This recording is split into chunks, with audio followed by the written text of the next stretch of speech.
Hello everyone, my name is Jean, and welcome to another NASCAR race review. Tonight we'll be reviewing the Xfinity 500, a wild Martinsville race, in my opinion. Wild, and will be one that will be remembered for decades to come for a specific reason that we will get to. Let's talk about the race, shall we? The race was notoriously a bit of a wild one in my opinion. It was a wild one. Stage 1 was pretty good, honestly. But to clear things up, this race was miles better than the spring race. Miles better. Like, you had a lot of stuff going on in this race compared to the spring race. It's like complete 180. Goodyear did a great job. They brought a very good tire for the race, and it produced after 60 laps. Though, one of my problems with the race is that it took, in my opinion, a bit too long for the tires, kick in, the tire wear apart. It was after 60 or 70 laps that some of the cars could, fall off a bit. So it took a while, but it did deliver though compared to the spring race where there wasn't much tire fall off at all. This race though, cars after 60 laps started to fall off. You saw a lot of passing, tire wear, comers and goers, cars that were good in the first 60 laps fall off. And as I previously mentioned, you saw a lot of comers and goers, a lot of passing. Hamlin and Christopher Bell, two notables, were able to pass pretty easily through the field and gained a lot of positions. But again, talk about the race. The race had a lot more, bump and runs, a lot more being and banging, which we typically like the most about, short tracks. The being and banging, close racing, well, that was good. And passing. We saw lots of passing compared to the spring race here at Martinsville. It was good. It was a refreshing sight to see compared to the spring race, which that race was. Let's not talk about it. But yeah, this race was really good. Well, not really good. Stage 1 was good. You had the passing, the tire wear, the comers and goers, and it was good. Stage 1 was won by Denny Hamlin. Stage 2 was dull. Not a lot of stuff happened really in stage 2. It was, normal. Clean sailing, nobody getting aggressive. It was just not much. Denny Hamlin would wind up winning that stage. Stage 3 is where everything kicked off. You saw a lot of racing like this. Lots of, being and banging, bumpers, and all that. And especially with the playoff points. You had Chastain and Denny Hamlin. How poetic.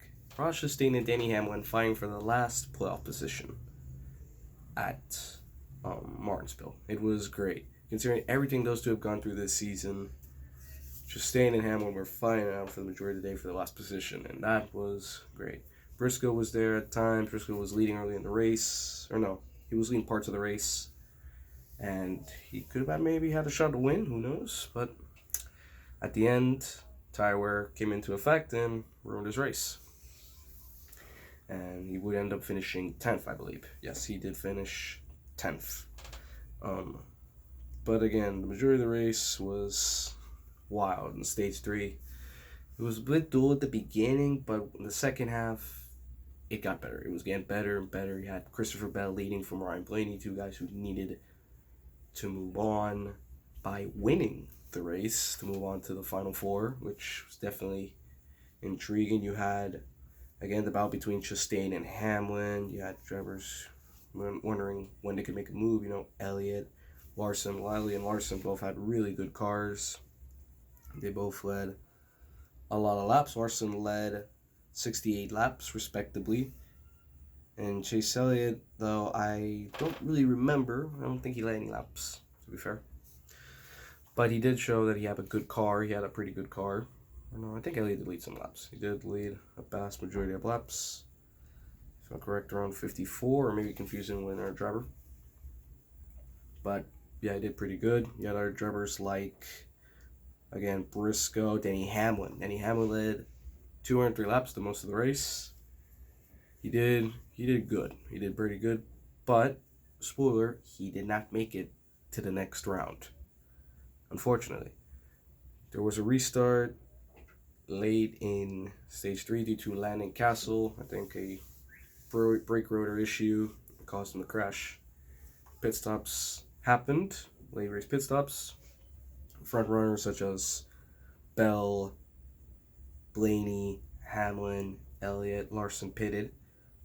But Chase Briscoe, who was in a must-win situation, and Cole Custer decided to stay out. By the way, credit to Custer, he did really good. He did, well, obviously I think his best performance of the season. He did good. Unfortunately, he finished 14th, not necessarily showing how good he did. He deserved better in my opinion, top 5, top 10. He finished 14th. Pretty disappointing, but he showed good pace and you should be proud of it. But out of the drivers such as Hamlin, Elliott, Larson, or heck, even Briscoe, those guys didn't win. It was Christopher Bell.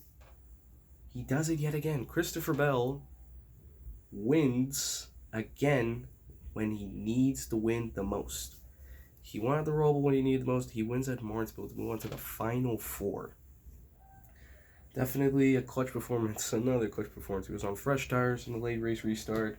Made his way to the front. Again, as I've mentioned, you were able to pass much easier now.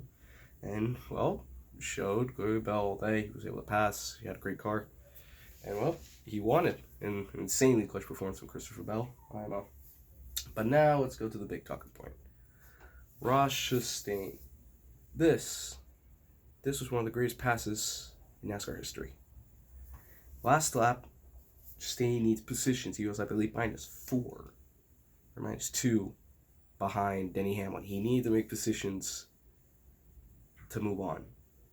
What he did in the last lap of turns 3 and 4 will be remembered for decades. It was one of the greatest things I've ever seen. He absolutely sent it into turns 3 and 4, riding the wall, a full-on video game move. Stuff you can't even do in modern video games. I don't think you can even do this in NASCAR heat games. It was amazing. He pulled off a NASCAR 05 chase for the Cup move, ran the walls, turned 3 and 4, and was able to pass drivers such as Bubba Wallace, Byron, Logano, and crucially, Denny Hamlin. Drivers just needed the pass to move on to the Final Four, and he did it. He passed those drivers he needed to pass. Briscoe, forgot to mention him. As in their car, he passed, and he moved on to the Final Four with, again, one of the greatest passes of all time, in my opinion, NASCAR. It was incredible. It was beautiful. You had to see it live to truly witness how amazing that was. Heck, you can still find videos from fans who were at the track or NASCAR NBC. It was incredible. It was mind-blowing. I was speechless when that happened. Everyone watching the race was speechless. They didn't know how to react. It was incredible. It was definitely unexpected. It was insane. People have nicknamed the move the Hail Melon, the Watermelon Wall Ride. Such are the legendary names. I will stick with the Hail Melon. It was amazing.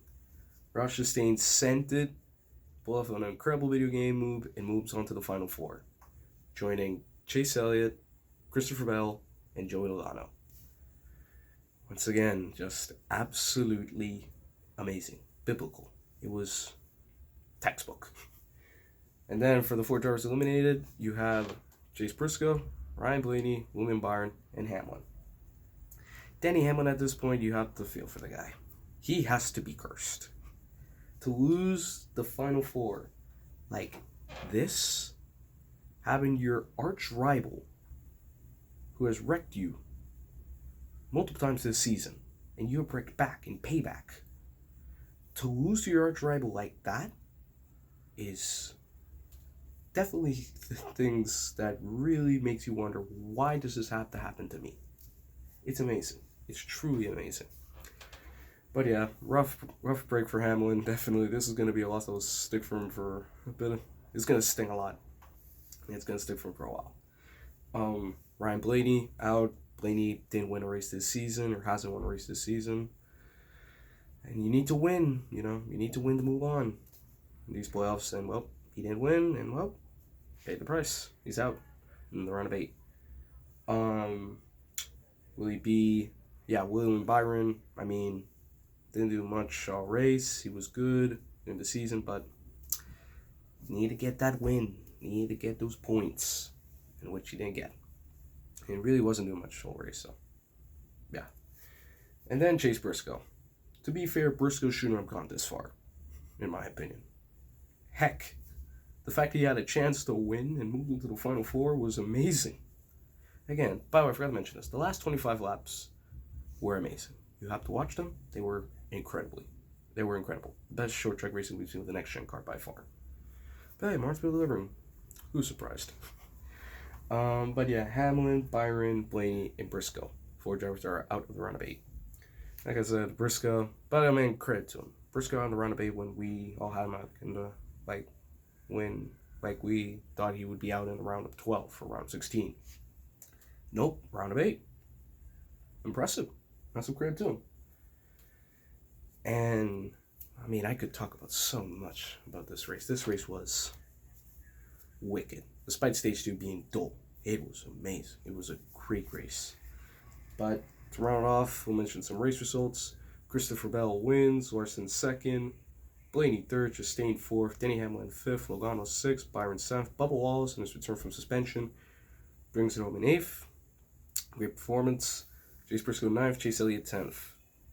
Harrison Burton 11th, some notables. Burton 11th, Suarez 12th, Todd Gilliland 13th, very good performance from him. Ty Gibbs, the enemy of NASCAR right now, the villain, finishes 19th. Truex finishes 20th. Allmendinger 23rd. Noah Gragson in his last Cup race till next year finishes 25th. Kyle Busch, who had a horrible day, finishes 29th. If you saw the race, you know what I meant. He did a rough race, really rough race. And then you have Brad Keselowski last. Reason why? He failed post-race inspection because he missed the minimum weight. He failed to reach minimum weight. That's why. But yeah, that's all I've got to say about the Xfinity 500. A wild race that will be remembered for many reasons. Or primarily Ross Chastain. But yeah, thank you all for watching. I hope you all enjoyed my race review of the Xfinity 500. And I will see you all next weekend for the last race of the NASCAR playoffs for both Xfinity, Trucks, and Cup. Should be fun. Again, though, thank you all for watching. I hope you all have a good night. Bye-bye.